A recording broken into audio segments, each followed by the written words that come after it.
अस्सलाम वालेकुम जी। अल्लाह करे आप सब खैरियत से हो। आज मेरा टॉपिक है वालिदैन, माँ बाप। माँ बाप पहले शफकत, मोहब्बत और पता नहीं किस किस चीज़ का ज़रिया थे। हम डरते ज़रूर थे उनसे, लेकिन हमें पता था कि हमें आखिरी तहफ़्फ़ुज़ इधर से ही मिलना है। हमें अगर ज़हनी सुकून या मोहब्बत या किसी पे एतबार था तो वो हमारे माँ बाप ही थे। तब माँ बाप बहुत गरीब थे, ज़्यादा अमीर नहीं थे, लेकिन मोहब्बत बहुत थी। एक डर था उन्होंने हमारे अंदर अपना डाला हुआ, जिसे इज्जत और एहतराम का नाम दिया जाता है। लेकिन आज के माँ बाप, पहले तो बाप की सिर्फ एक ही किस्म थी, मोहब्बत, मोहब्बत, मोहब्बत। और आज माँ बाप की कई किस्में हैं। जैसे सानिया ज़ारा केस में एक बाप ने अपनी बेटी का घर बसाने की कोशिश की, लेकिन वहाँ पे बेटी नहीं बस सकी, बल्कि उसका पूरा हशर हुआ बेचारी बच्ची का, उसे कत्ल किया गया। बेशतर तो यही कहा जा रहा है उसने खुदकुशी की, लेकिन वल्लाहु आलम, अगर उसने खुदकुशी भी की है तो उसे ज़हनी तौर पर मजबूर किसने किया, ये बात काबिल गौर है। दूसरी बात, वो बाप भी है जो अपनी बेटी के लिए लड़ रहा है, हक के लिए लड़ रहा है। अब दूसरी तरफ आते हैं, जो आज के माँ बाप की दूसरी किस्म है, जो भूख, अफलास और तंगदस्ती के डर से अपने बाप बच्चों को कत्ल कर देते हैं। और तीसरी किस्म के वो माँ बाप हैं जो इज्जत, गैरत और शराफत की वजह से अपनी बच्चियों का कत्ल कर देते हैं।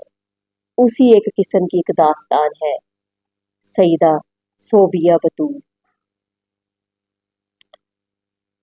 हम जानवरों पे जुल्म करते हैं, हम इंसानों पे जुल्म करते हैं, हम क्या कुछ नहीं करते, लेकिन हर रोज़ की एक दास्तान सुनते हैं।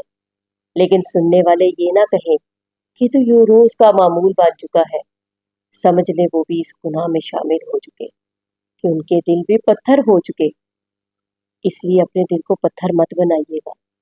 जब भी कोई खबर छोटी सी भी सुने किसी की दर्द की, तो ऐसे ही आवाज़ और कराहें जैसे बहुत बड़ा जुल्म हुआ है।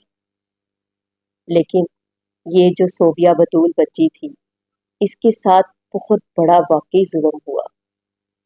इसके चाचा ने इस पे बंदूक तानी और बाप ने इसको सोए हुए उठाया और इसकी दोनों टांगे काट दी कुल्हाड़े के साथ। इतना शदीद अमल किस वजह से? सिर्फ बात ये थी, उसने अपने हक की आवाज़ उठाई।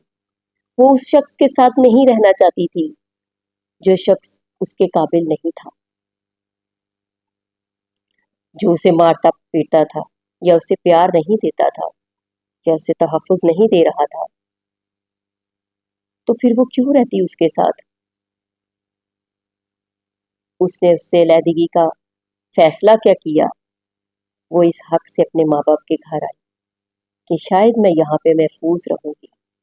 लेकिन उसे क्या पता था कि यहाँ पे उससे भी बड़ा जुल्म उसके साथ होने जा रहा है।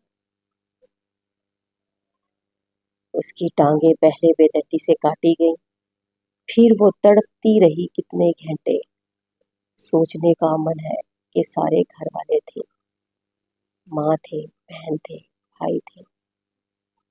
इतना दर्दनाक मंजर, और उसका 5 साल का छोटा बच्चा। उसने ये मंजर देखा। क्या ये कल को वो बच्चा या तो ज़हनी माज़ूर हो जाएगा, या वो भी बड़ा ज़ालिम बनेगा? ये हम अपने माशरे में चीज़ें पैदा कर रहे हैं। हम किस माशरे की बुनियाद रख रहे हैं? जुल्म की, ताकत की, जबर की? किस माशरे की बुनियाद रख रहे हैं? मैंने गरीब लोगों को अक्सर देखा है कि वो इतने इतने बच्चे पैदा कर लेते हैं। आपको नहीं पता कि मैं एक का खर्चा नहीं उठा सकता तो मैं दूसरा क्यों पैदा कर रहा हूँ? जब मैं दूसरे के खर्चे नहीं उठा सकती तो मैं तीसरा क्यों पैदा कर रहा हूँ? پیدا کرنے والے سے کیوں نہیں سوال کیا جاتا کہ آپ اتنے بچے کیوں پیدا کرتے ہیں جب ان کو وہ آپ سہولتیں نہیں دے سکتے؟ پھر آپ کو مارنے کا حق کس نے دیا اسے؟ کس نے دیا اسے مارنے کا حق؟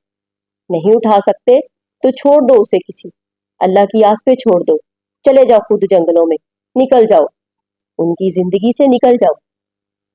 کیوں ظلم کرتے ہو؟ انہوں نے کہا تھا مجھے پیدا کرو، انہوں نے کہا تھا مجھے دنیا میں لاؤ، جب لے کے آئے تو پھر اس کو اتنی بے دردی سے مارنے کا کیا تک بنتا ہے؟ لیکن ہمارا معاشرہ، ہم اتنا کچھ کر رہے ہیں لیکن ہم سمجھتے ہیں کہ ہم کچھ نہیں کر رہے۔ ہم ظالم حکمرانوں کو تو دیکھتے ہیں لیکن ہم اپنے ظلم کو نہیں دیکھتے۔ کیا ہے؟ جب تک ہم اپنے اندر کے ظالم شخص کو نہیں ماریں گے، ظالم حکمران مسلط نہیں کیے، یہ ہماری اپنی ہی فصلیں ہیں جو ہم کاٹ رہے ہیں۔ جو بوگے وہی کاٹو گے۔ میں نے دیکھا ہے کہ پاکستانی سب سے زیادہ اگر ظالم، سب سے زیادہ اگر مظلوم بھی، دونوں چیزیں پاکستانی ہیں۔ سب سے زیادہ ظالم اور سب سے زیادہ مظلوم بھی پاکستانی ہے۔ اب ایک باپ نے اپنی بیٹی کا پیٹ کاٹ دیا، کیوں؟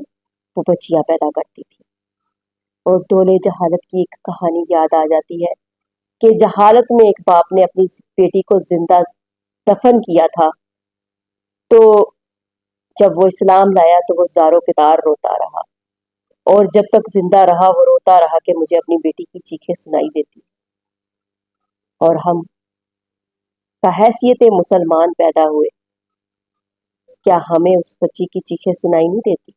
چوتھی قسم کے وہ لوگ ہیں جو اپنے بچوں سے غلط کام کرواتے ہیں اور ان کے غلط کی کمائی کھاتے ہیں، اور اپنی عیاشی کے لیے اپنے بچوں کو استعمال کرتے ہیں۔ اب بچے اپنے ماں باپ کے پاس محفوظ نہیں ہیں۔ میں دعا کرتی ہوں اللہ بچوں کو اچھے ماں باپ دے، اور ایسے ماں باپ کو بچے نہ دے جو بچوں پہ ظلم کرتے ہیں کسی طرح کا بھی۔ پلیز میرے چینل کو سبسکرائب کریں اور میری ویڈیو کو آگے شیئر کریں۔ جزاک اللہ۔ اللہ حافظ۔